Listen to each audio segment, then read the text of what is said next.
경우가 있는 분들, 예. 네, 또 저희가 이렇게 해서 9가지를 한번 8가지를 확인을 해드렸는데 방청석 한번 질문 드려볼까요? 네, 5가지 이상. 예.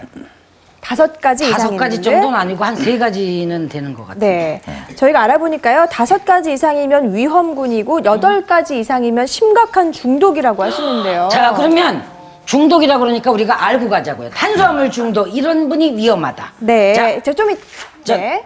아, 예. 다이어트를 심하게 하는 분. 우리 차근차근 한번 좀 더 이따가 자세히 알아보도록 하겠고요. 네. 그러니까 만약에 우리가 이제 이렇게 이제 탄수화물 중독의 위험성에 이제 놓여 있습니다. 그 사람이.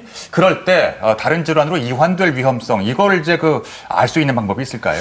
네, 사실 뭐 당뇨병이라든지 뭐 지방간, 고지혈증 같은 것은 이제 병원에 가서 혈액 검사를 하면 되겠지만 그 전에 댁에서 내가 위험한 것이 아닌가 보는 방법은 이 허리둘레를 재보는 방법이 있거든요. 네. 이 복부 비만이 있다고 판단이 된다면 그 자체가 바로 합병증이 생길 위험이 높다라고 말할 수가 있겠고요. 허리가 어디부터? 예, 제일 가는 곳? 아, 네. 허리가 예, 없어진 지금 됐어요. 이선영 아나운서는 허리가 확실히 식별이 되지만 요새는 안 되는 분들이 많죠. 그래서 제가 간단히 말씀을 드리면 예. 옆구리에서 네. 갈비뼈 맨 아래가 만져지실 거예요. 아, 여기가 허리예요? 그리고 골반뼈 맨 위에 예. 그 중간을 수평으로 재시면 돼요. 그게 여기였구나. 배꼽이 있는데요? 배꼽보다 약간 위가 될 수도 있고요, 사람에 따라. 그래서 이 옆구리에서 갈비뼈 맨 아래와 골반뼈 맨 위 중간 부위를 수평으로 재는 것이 바로 허리둘레입니다. 아, 네. 뭐 걱정 전혀 뭐, 예. 근데 배가 좀 이렇게 더 나오신 분들은 어떡하죠? 뭐 이렇게 쓸어 담아야겠죠. 이렇게. 우리나라는 그 정도인 분들은 없는데 네. 외국은 진짜 배가 이렇게 내려온 분들도 있고요. 근데 사실 기준이 중요합니다. 허리둘레를 쟀을 때 남자는 36인치, 네. 여자는 34인치가 넘으면 복부 비만입니다. 네. 그렇군요. 저희 자, 어머니는- 숨 쉬시고요. 아니, 저희 어머니는 이렇게 쓸어 올려야 되는데. 네. 아, 그렇군요. 자, 그러면 아까 말씀하셨던 네네. 그 중독에 걸릴 위험군에 있으신 분들. 그렇죠. 이런 다이어트 게 심하게 있을까요? 하는 분은 아무래도 굶었다 이렇게 하니까 그런 게 있겠죠. 예, 자, 맞습니다. 그 네. 설명을 좀 드리면요. 네. 이제 다이어트를 심하게 하는 분은 항상 이 반쯤 굶은 상태가 되거든요. 항상 뭐 충분히 못 먹은 상태가 되니까 중간에 뭐 단 것들, 뭐 저기 있는 것처럼 초콜릿이나 쿠키나 사탕 이런 게 보이면 못 참죠. 못 참죠. 네. 그리고 음료수도 단 음료가 보이면 자꾸 찾게 됩니다.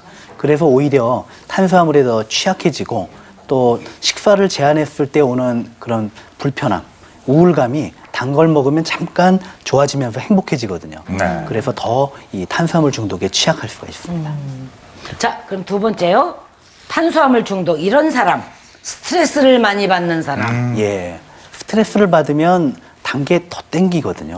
그래서 스트레스를 받으면 그냥 단 걸 실컷 먹으면은 기분이 좀 기분이 좋아지는 좋아지죠. 경우도 있죠. 네. 그게 다 뇌에 있는 뭐 세로토닌이라든지 그 세로토닌이 도파민 나쁘네. 이런 여러 호르몬이 관련이 있어요. 네. 그렇기 때문에 이 스트레스를 많이 받는 분들은 다이어트가 잘 안 되고 자꾸 탄수화물을 탐닉하게 됩니다. 그러니까 그 행복감을 맛보기 위해서 우리가 자꾸만 네. 먹는 그렇죠. 거 아니에요. 맞습니다. 자, 세 번째. 채식만 하는 사람. 예, 오. 아까 저 홍금숙 주부님이 대표적인 경우잖아요. 사실 채식이 건강에 좋다고 하지만 사실은 단백질, 탄수화물 여러 가지를 고루 먹어야 되는데 너무 채식만 하게 되면 오히려 탄수화물 중독이 생길 수가 있어요. 네. 자, 마지막. 커피를 많이 마시는 사람. 오. 커피가 안 예, 좋아요. 사실 저도 커피는 좋아하는데요. 네. 문제는 커피만 먹으면 상관없는데 커피에 단 설탕이나 시럽, 그 다음에 프림 같은 걸 넣는다든지 또 커피하면 커피만 드시는 분도 있지만 꼭 쿠키나 조그만 같이 케이크를 같이 드시는 분들 있잖아요. 그렇죠. 당연하죠. 커피 전문점 네. 가보시면 아시잖아요. 네. 그걸 같이 네. 먹으면은 그냥 탄수화물 중독으로 갈 위험이 높아지게 됩니다. 네. 그러면 선생님 이렇게 예. 먹으면 어때요? 커피는 아메리카노로 네. 이거는 단 거 들고 단 거 먹으면서 아메리카노 먹으면 예, 그게 이제 그거죠. 그게 그거. 제가 그렇게 먹거든요. 네. 근데 순수한 커피 자체는 당뇨병 예방에 좋다는 전 말씀 들은 적 있는 것 같은데요.